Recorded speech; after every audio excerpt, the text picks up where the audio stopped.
வணக்கம். தமிழ் ஃபுட் கார்னர்ல இன்னைக்கு புதினா மல்லி தோசை பண்ண போறோம். இந்த தோசை நல்லா வாசனையா சாப்பிடுறதுக்கு ரொம்ப சுவையா இருக்கும்.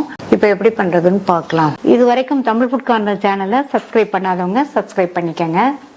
புதினா மல்லி தோசை பண்றதுக்கு இந்த மிக்ஸி ஜார்ல அரை கைப்பிடி அளவு ஃப்ரெஷ்ஷான புதினா இலைகளும் அரை கைப்பிடி அளவு ஃப்ரெஷ்ஷான கொத்தமல்லி இலைகளும் சேர்த்துட்டு இது கூட ஒரு சின்ன சைஸ் தக்காளி, கட் பண்ண ஒரு சின்ன சைஸ் பெரிய வெங்காயம், 1/4 டீஸ்பூன் சீரகம், 1/4 டீஸ்பூன்ல பாதி பெருங்காய பவுடர், அரை டீஸ்பூன் தனி மிளகாத்தூள், இதுக்கு தேவையான அளவு உப்பு.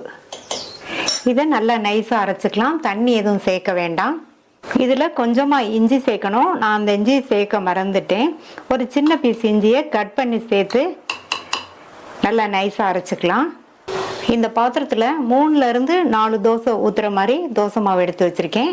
இது கூட நம்ம அரைச்ச புதினா மல்லி விழுதை சேர்த்துட்டு நல்லா மிக்ஸ் பண்ணிக்கலாம். தேவைப்பட்டால் தண்ணி சேர்த்து கலந்துக்கங்க.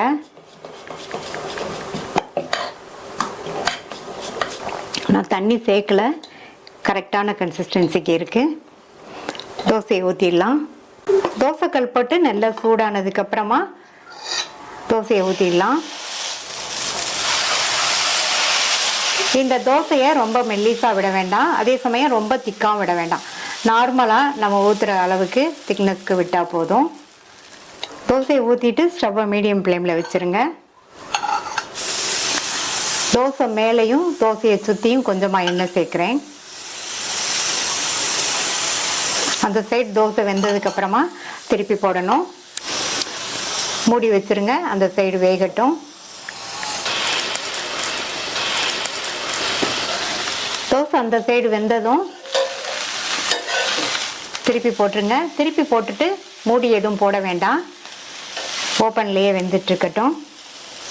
தோசையை திருப்பி போட்டதுக்கப்புறமா கொஞ்சமாக எண்ணெய் சேர்க்குறேன். இந்த எண்ணெய் நீங்கள் தேவைப்பட்டால் சேர்த்துக்கங்க, இல்லைன்னா நம்ம ஃபஸ்ட்டு சேர்த்த எண்ணெயே போதும்.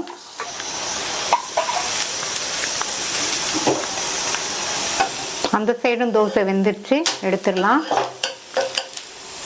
நல்ல புதினா மல்லி வாசனையோட சூப்பராக டேஸ்டான தோசை ரெடி ஆயிடுச்சு.